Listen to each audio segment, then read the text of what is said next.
Io non sapevo che l'italiano fosse così difficile. Quando l'Italia giocava agli europei, le strade erano deserte. Ciao a tutti e bentornati. Come forse avrete già capito, quello che accomuna le tre frasi che ho appena detto è la presenza dell'imperfetto. Ma che cos'è l'imperfetto?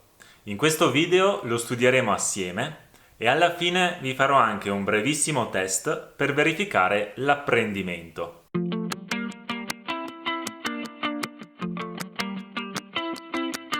Innanzitutto, l'imperfetto appartiene al modo indicativo.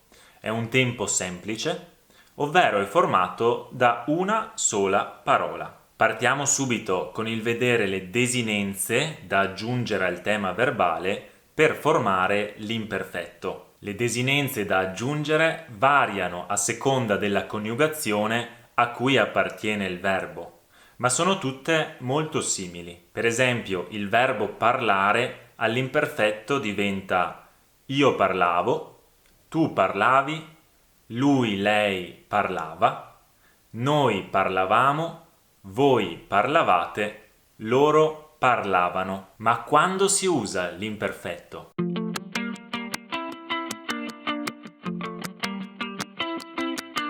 L'imperfetto indica un'azione o uno stato nel passato che si ripete oppure ha una durata. Vediamo cosa significa un fatto o un'azione che si ripete nel passato. Prendiamo l'esempio: quando ero al mare andavo in spiaggia tutti i giorni. L'andare in spiaggia, in questo caso, è un'azione che si ripete nel passato, perché andavo in spiaggia tutti i giorni. Il secondo caso è un fatto o un'azione che ha una durata nel passato. Mentre Paolo giocava a tennis, indossava una maglietta rossa. In questo caso, giocava e indossava sono azioni che hanno una durata nel passato. Una partita di tennis può durare un'ora o anche due.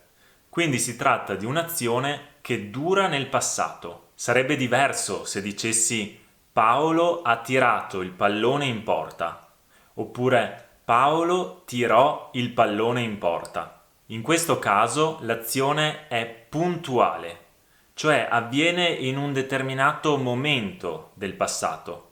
L'azione di tirare in porta è un'azione brevissima.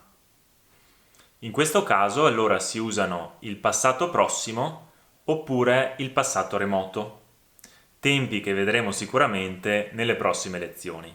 L'imperfetto è anche il tempo delle descrizioni nel passato. Domenica era una giornata meravigliosa. Il cielo aveva un colore azzurro intenso. Una brezza leggera accarezzava l'acqua del lago, che rifletteva gli alberi come uno specchio. Notate come tutti i verbi di questa descrizione sono coniugati all'imperfetto. Quindi se dovete descrivere qualcosa nel passato, ricordatevi di utilizzare questo tempo verbale. Infine l'imperfetto si può utilizzare per esprimere una richiesta cortese nel presente. Immaginate di dover parlare con il signor Rossi. Incontrate la sua segretaria e le dite: «Scusi, cercavo il signor Rossi». Lei quindi vi risponderà: «Certamente, lo avviso subito». Oppure immaginate di essere in visita ad un museo e di avere necessità di andare in bagno. Fermate un dipendente e dite: «Scusi, cercavo un bagno». Lui allora vi risponderà: «Certo, in fondo al corridoio sulla destra». Ecco, quindi se dovete chiedere qualcosa, ricordatevi di usare l'imperfetto, così da farlo in modo cortese. Dunque, se avete seguito attentamente, non dovreste avere problemi a completare queste tre frasi, coniugando i verbi al tempo imperfetto e spiegando il perché viene utilizzato questo tempo in ognuna delle tre situazioni. Da bambini noi a basket. Qui bisogna inserire il verbo giocare. Il mare calmo e il sole nel cielo. Qui bisogna inserire i verbi essere e risplendere. La terza frase, scusi, una penna. Qui bisogna inserire il verbo cercare. Ora potete mettere il video in pausa per prendervi tutto il tempo che volete per completare le frasi.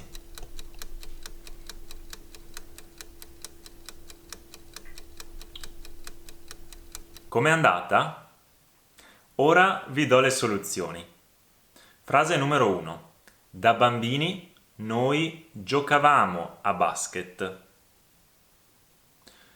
In questo caso l'imperfetto va utilizzato perché è un'azione che si ripete nel passato, un'azione abituale, un'abitudine. Seconda frase.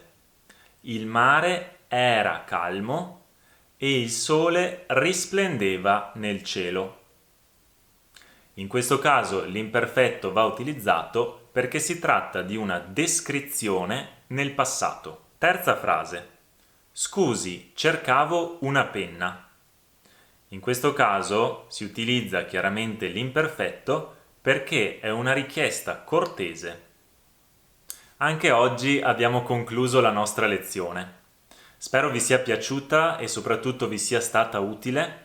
Spero davvero che abbiate ben chiaro adesso quando utilizzare questo tempo verbale. Nelle prossime lezioni studieremo anche gli altri tempi utilizzati per azioni o stati nel passato. Vi auguro una buona settimana e ci vediamo presto.